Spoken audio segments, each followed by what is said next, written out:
या इसको बोलेंगे एप्लीकेशन ऑफ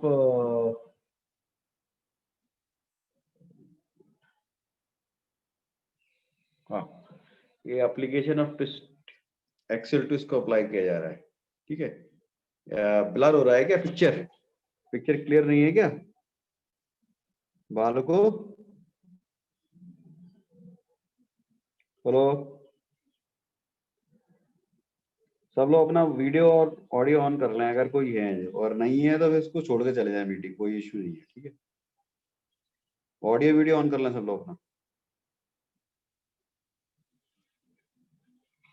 इसको अपन ट्विस्ट करेंगे इस तरह से, तो क्या होगा, एक फिनोमेना होगा, कॉइल खुलेगी या बंद होगी। मतलब मान लीजिए अगर मैं ट्विस्ट करने जिस जिस डायरेक्शन में हेलिक्स है, जैसे मान लीजिए हेलिक्स आपकी देख रहे हैं, ये हेलिक्स जा रही है क्लॉकवाइज। ठीक है, क्लॉकवाइज हेलिक्स जा रही है, और इस हेलिक्स के अलोंग अगर मैं इसको वो लगाऊंगा, मूवमेंट लगाऊंगा, तो ऑब्वियस सी बात है कि ये डेंस हो जाएगा, मतलब बैंड होगी, कॉइल्स बड़ी डेंस हो जाएंगी, एक दूसरे के पास आ जाएंगी। इनका जो coil radius of coil will reduce, obviously बात है कि number of coils will increase. और अपोजिट करूं इसको, अपोजिट टू हेलिक्स अगर मैं ट्विस्टिंग मूवमेंट लगाता हूं, कॉइल्स खुलेंगी, नंबर ऑफ कॉइल्स डिक्रीज हो जाएंगी, but radius of coil will increase. तो एक सिंपल सी लॉजिक फिनोमेना आप घर में भी करके देख सकते हो अपने हिसाब से, कोई रॉकेट साइंस नहीं है। ठीक है, तो ये पॉसिबिलिटी बनेगी। तो अब इसी ट्विस्ट को हम देखते हुए अल्टीमेटली हो क्या रहा है कि when we apply axial twist जब आप अप्लाई करेंगे, ठीक है, ये आपकी मान लीजिए क्लोज कॉइल है, डेंस कॉइल है।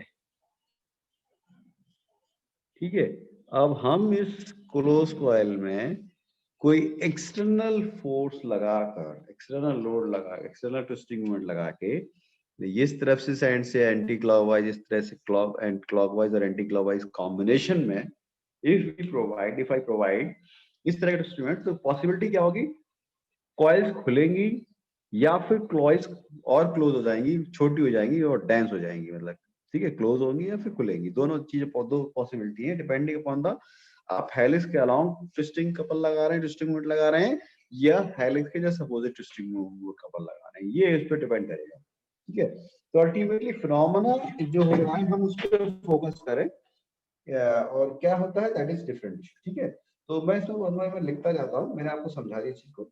इसमें तो पॉसिबिलिटी क्या हो रही है, नंबर एक पॉसिबिलिटी ये हो रही है, N1 इज द, हम बोलेंगे नंबर ऑफ कॉइल्स इनिशियल में, मान लें कितनी है। ठीक है, इनिशियल नंबर ऑफ कॉइल्स है, क्या गिर गया, इनिशियल कॉइल्स है। N2 वो नंबर ऑफ कॉइल्स है जब ट्विस्टिंग मोमेंट को आपने लगाया, applying after applying twisting moment, तो N2 नंबर ऑफ कॉइल्स वो आ जाएगा।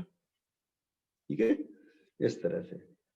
और फाइव, मान लीजिए आप कपल लगाएंगे तो कुछ ना कुछ एंगल तो रोटेट करेगी, कॉइल्स का एक्सिस रोटेगा, तो five angle of rotation, angle of rotation कहलाएगा।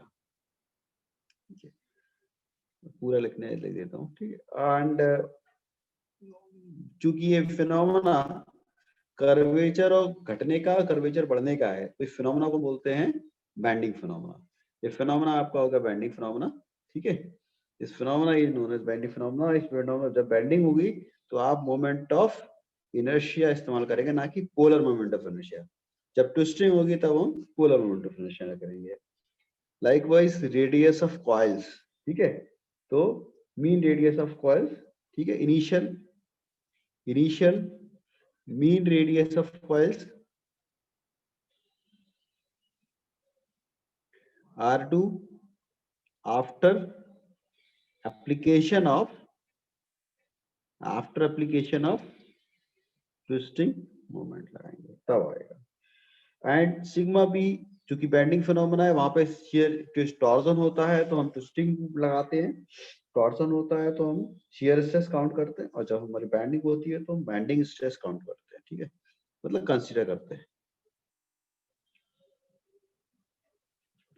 और यहाँ पे मॉडुलस ऑफ इलास्टिसिटी आएगा जब बैंडिंग होगी, तो Young's modulus of Young's modulus of elasticity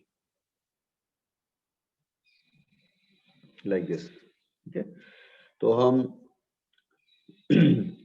भाई ऑब्वियसली बात है, रेडियस ऑफ कर्वेचर जब बढ़ता है तो अब इस चीज को हम ऐसे समझते हैं, मान लीजिए ये रेडियस ऑफ कर्वेचर ऐसा है, ये रेडियस ऑफ कर्वेचर है। अगर सेंटर की बात करें, सेंटर देखेंगे तो यहाँ पे रेडियस जो होगी वो कम होगी। यहाँ अगर देखेंगे तो उसका सेंटर थोड़ा दूर होगा कहीं पे लाइक दिस, तो यहाँ पे रेडियस ज्यादा होगी। तो depending upon the radius of curvature, बढ़ने घटने के साथ में हम देखेंगे कर्वेचर बढ़ेगा तो रेडियस घटेगी, कर्वेचर घटेगा तो रेडियस बढ़ेगी। ठीक है, कर्वेचर घटेगा तो आपका रेडियस बढ़ेगी। कर्वेचर घटने का मतलब चीज is going to be flat, going to be straight. ठीक है, कर्वेचर खत्म होना, फ्लैट स्ट्रेट। ओके, तो लाइक दिस, इसीलिए आप देखेंगे इनिशियल, इसको लेंगे initial radius of curvature, initial curvature.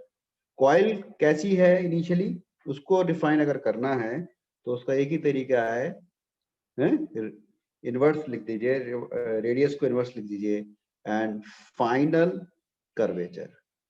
Curvature को मापने के लिए, मेजर करने का एक ही सिंपल तरीका है, रेडियस का इनवर्स ले लीजिए। ठीक है, अब चेंज इन कर्वेचर क्या होगा इस हिसाब से, चेंज इन कर्वेचर क्या हुआ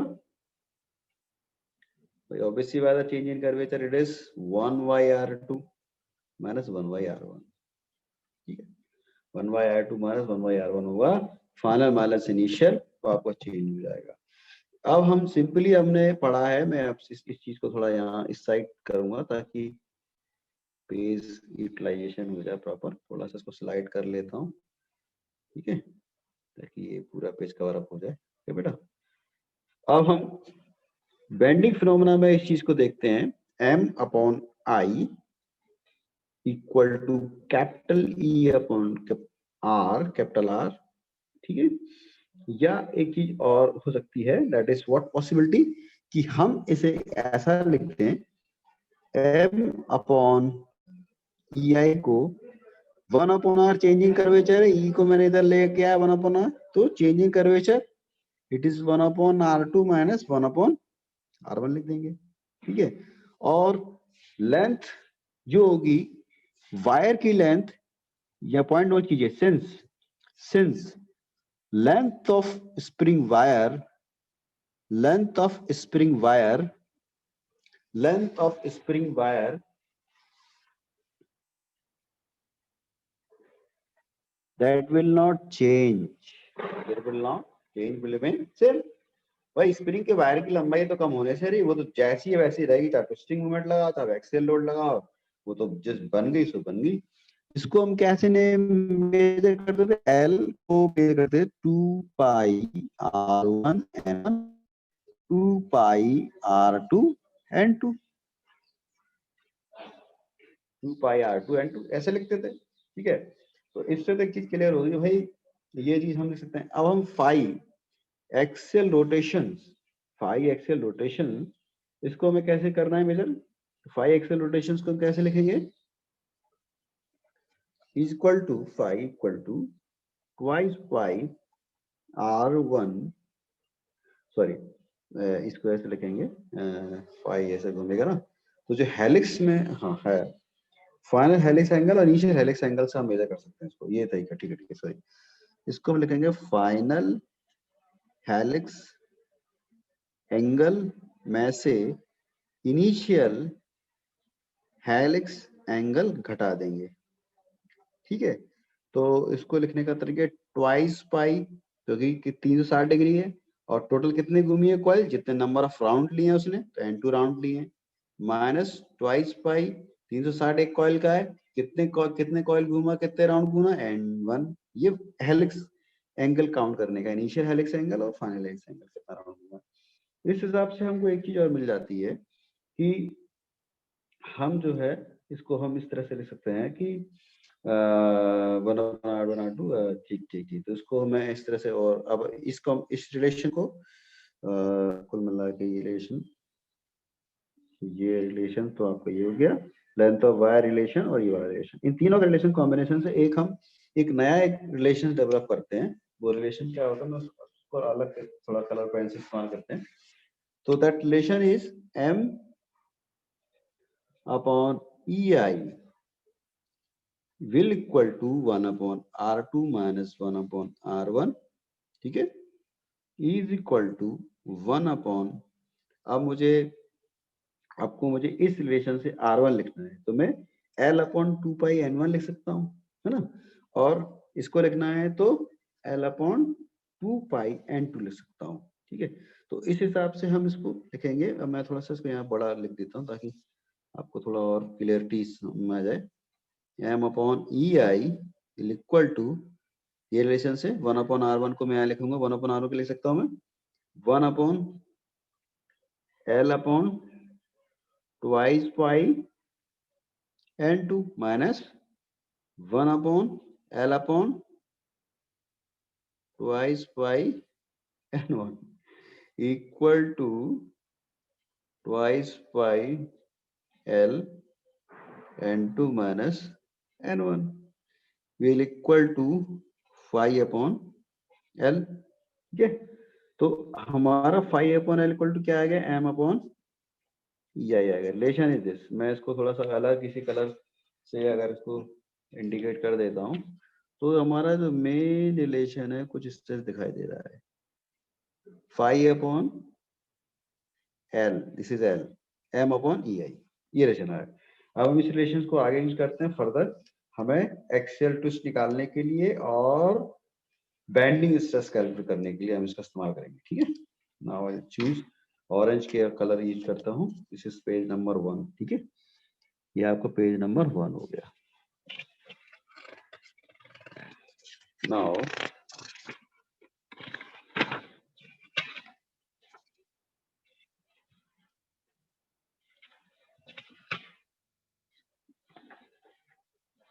ठीक है, आगे हम इसको चलते हैं और 5 लिखना चाहता हूँ, लेकिन निकल गया 5 is equal to L m upon, तो हम लिखेंगे ml, L को मैं इधर पहुंचा दूंगा EI, ठीक है, ये रिलेशन है, ठीक है भाई। है ना? हम L को, अब हम कुछ नहीं करना है, केवल वैल्यूज रखते जा रहे हैं। M एज इट इज रहेगा, M को हम कुछ नहीं करेंगे, ठीक है, बैंडिंग मोमेंट का काम करेगा। ट्वाइस बाई R N, ये लेंथ के लिए हो गया, L के लिए हो गया। E will come as it is, moment of inertia के लिए पाई बाई 6/4 D की पावर Y डायमीटर की पावर 4। इसको मैं थोड़ा सिंप्लीफाई कर लेता हूँ, तो will come pi 5 equal to 128 M capital R N upon E D की पावर 4। सो ये हो गया आपका एक्सियल ट्विस्ट निकालने के लिए, जब हम एक्सियल रोटेशन निकालने के लिए फॉर्मूला होगा एक्सियल। अब बेंडिंग मोमेंट की जब बात आती है तो हम बेंडिंग मोमेंट के लिए फॉर, मैं इसको अलग कलर से यूज कर लेता हूँ, सही रहेगा, चलिए, for bending moment, sorry bending stress के लिए हमारे पास सिग्मा बी को क्या लिखते हैं, m अपॉन z। वो रिलेशन आपने सुना होगा भाई, sigma B upon y, f upon y लिखते हैं, f upon y equal to e upon r equal to m upon i। तो वहीं अगर हम y की जगह हम dy कर देते हैं, उसको mz कह देते हैं, ठीक है। तो वही हमने लिखा है, इसको लिखने का तरीका ये है कि m, इसको थोड़ा z को मैं सिंप्लीफाई कर देता हूँ, आपके समझ में आ जाएगा, i अपॉन y, ये होता है सिग्मा बी अपॉन y को मैं यहाँ पहुंचा दूंगा और जब मैक्स में लिखूंगा तो z बन जाएगा। तो overall m will remain as it is, i को हमने वो कर दिया, चेंज कर दिया, it is pi by 64 d की पावर 4, ठीक है, और y को डिवाइड 2 कर दिया। सॉल्व करेंगे इसको हम थोड़ा, तो सिग्मा बी की वैल्यू अपने आप मिल जाएगी हमें 32 m, ये कट जाएगा, ठीक है, पाई की पावर d4 आ जाएगा, डी क्यूब, सॉरी एक डी से डी कैंसिल हो जाएगा। ये रिलेशंस आप याद रखें थोड़ा सा, ये relation sigma B bending stress के लिए आ गया, ये इंपॉर्टेंट है। इसके अलावा स्ट्रेन एनर्जी के लिए एनर्जी स्टोर्ड इन स्प्रिंग, वो देख लेते हैं थोड़ा, वो भी इम्पोर्टेंट फॉर्मूला है, इस पे हमने भी न्यूमेरिकल भी करेंगे, ठीक है। तो आपको एक क्लियर कट आइडिया इसमें मिलेगा। इसमें एक मिनट में इसको, और एक्सेल टू इसका एग्जांपल होगा ये कैसे, ये मैंने फिक्स करके रख लिया, इसको मैं क्लॉकवाइज घुमाऊंगा, जैसे ये हेलिक्स है तो ये एंटी क्लॉकवाइज क्लॉकवाइज जैसा भी होगा, या तो कॉइल्स खुलेंगी या डेंस होंगी। अब चूंकि ये बड़ी स्प्रिंग है तो अंतर दिख नहीं रहा, और ये आपका हो गया एक्सेल लोड का, मैं दबा रहा हूँ इसको या मैं खींच रहा हूँ, एक्सेल लोड का एग्जाम्पल, ये डिफरेंस है दोनों, ठीक है। ये होता है, आप छोटी सी पैन वाली स्प्रिंग कहीं मिल जाती है जो पैन में लगी रहती है, वो क्लोज कॉइल होती है, प्रॉपर क्लोज कॉइल होती है, उसको आप आराम से घर में एक्सेल टूल्स लगा के देखिए ना, और उसको दबा के खींच के देख लेना, तो आपको समझ में आ जाएगा कैसे लोड एप्लीकेशन होता है, ठीक है। और कोई क्वेरी, आप न्यूमेरिकल करेंगे इसके ऊपर, ठीक है, न्यूमेरिकल सब लोग करेंगे इस पे, और पूरा मुझे बताएंगे। आज के लिए मेरे ख्याल से अब तुम्हारी दूसरी क्लास होने वाली होगी, बंद करता हूँ, दूसरी क्लास करिए आप।